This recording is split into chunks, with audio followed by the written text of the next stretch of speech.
Picks 106, Uncle Vito Masonetti. We're telling you the tale of the legend of Frog Hollow. And so far we're at the point, just to bring you up to date in case you haven't, you've missed it a little bit here. They had to run to the toilet or something like that. John Jarback, Bushi are both vying for the affections of the lovely Elizabeth Egan. And Bushi has been kind of pulling some pranks and stuff on Jarback. And now Jarback has been invited to a big party at old John Egan's farm. So let's pick our story up from there and see what's going on. It was toward evening when John Jarback arrived at the house of old John Egan. He could see old John and Elizabeth seated in the west window as he rode up on his steed. Old farmers, buxom lasses, and holy cow, and stout young men had already gathered there. Bushi, however, was the hero of the scene, having come to the gathering on his favorite steed, Vito, creature like himself, full of mettle and mischief, which no one but himself could manage. And listening to him speak that evening made one think of a river, small at the head and big at the mouth.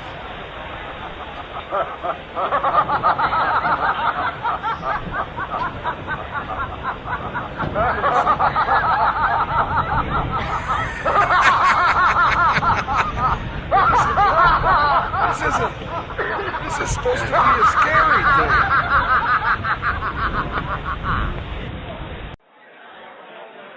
Picks 106, Uncle Vito. It's a Saturday evening. We're celebrating Halloween. Now, I think where we left off, we have John Egan and Bushi, and they're both at I'm forgetting now myself. John Jarback and Bushi are both at the home of old John Egan for a party, and both vying for the hand of the lovely Elizabeth. So let's continue our tale. The home of old John Egan was filled with the smell of freshly baked sweet cakes, apple pies, sliced ham, smoked beef, not to mention broiled frog legs and roasted chickens. John Jarback mingled higgledy-piggledy. He was a kind and thankful creature whose heart dilated in proportion as his skin was filled with good cheer, and whose spirits rose with eating as well as drink. But this evening he drank moderately, for in the past he had been held up on his way home. In fact, it's the only way he could have gotten home. Well, all right. Picks 106, Uncle Vito, and glad you came along for the house party this evening. Let's pick up our tale on the legend of Frog Hollow. When we left off, everybody was at the gathering, the big party at old John Egan's house. John Jarback prided himself upon his dancing. Not a limb, not a fiber about him was idle. And so, how could he be more joyous when the sound of music filled the air as one of the Kumpan brothers began to bow his instrument, accompanying every movement of the bow with a motion of the head. And Elizabeth, the lady of his heart, was his partner in the dance, and smiling graciously in reply to all his amorous oglings, while Bushi, sorely smitten in love and jealousy, sat brooding by himself in one corner, thinking to himself he too might be a graceful dancer and be holding and wooing the buxom Elizabeth, if not for two things: his feet. Picks 106, Uncle Vito, and I guess we got to continue with the legend of Frog Hollow. When we last left off, John Jarback was dancing with the lovely Elizabeth Egan, and Bushi was brooding away in the corner in all of this. So let's continue our story right now.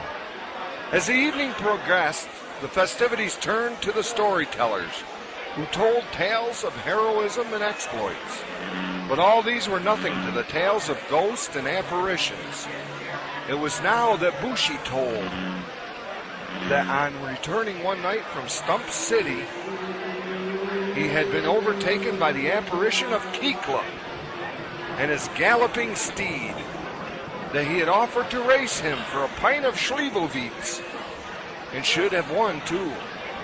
For Dudo beat the goblin horse, but just as they came to the church bridge,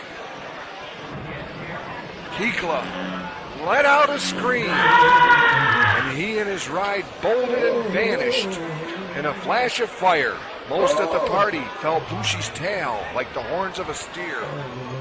A point here, a point there, and a lot of bull in between.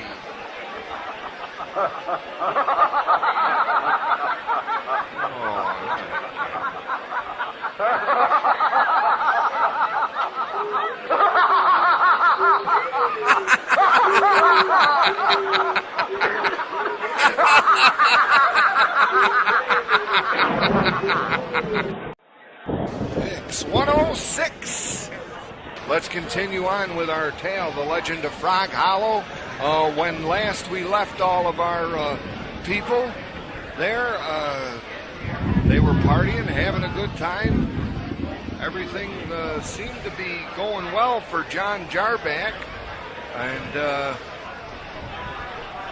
Bushi had been telling some stories about ghosts and whatnot. So let's pick up our story from there. Gradually, the revel broke up, and those who had gathered at old John Egan's departed in their wagons and were heard for some time rattling along the hollow roads, sounding fainter and fainter until they gradually died away.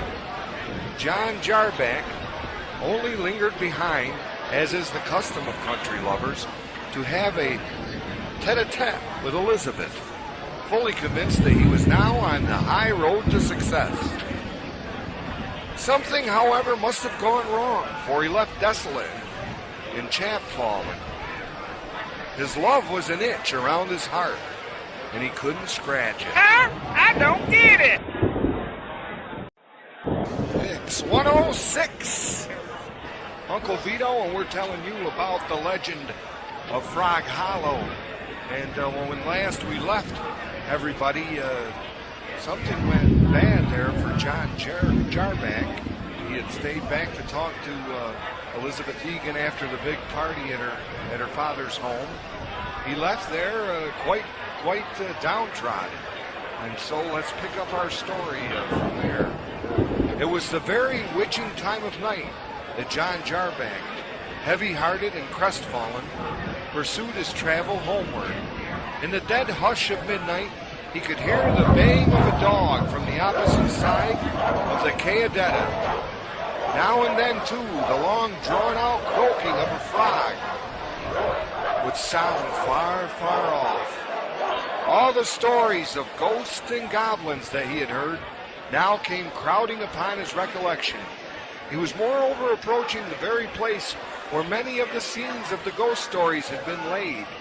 As he rounded the curve and proceeded down the hill towards Forbidden City, a shadowy figure bounded out and stood at once in the middle of the road. Though the night was dark, Jarback could now in some degree ascertain the form before him. He appeared to be an Indian of large dimension and mounted on a black horse, and though he made no offer of violence, kept aloof on one side of the road, jogging along the blind side of Jarback's old steed. Jarback now quickened the pace of his steed, and the stranger did the same. On mounting a rising ground which brought the figure of his fellow traveler in relief against the sky, gigantic in height and muffled in a buffalo skin cloak, Jarback was horror-struck on perceiving that his head was smashed. His terror rose to desperation, and he dashed through the thick and thin, trying to lose his companion. They had now reached the road that turns off to Frog Hollow. He recalled how Bushi's ghostly competitor had disappeared and thought, If I can but reach the bridge, I am safe. Just then he saw the goblin rising in his stirrups, and in the very act of hurtling his head at him, Jarback endeavored to dodge, but too late. The horrible missile encountered his cranium with a tremendous crash, and he was tumbled headlong into the dust. He had a forward spring and an early fall. That's not funny.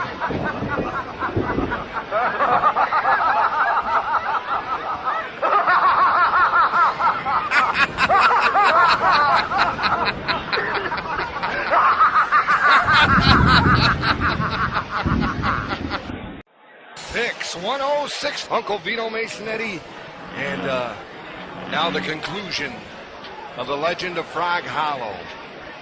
When we last left, John Jarback had a run-in with what he believed to be Kikla, the spirit of Kikla, and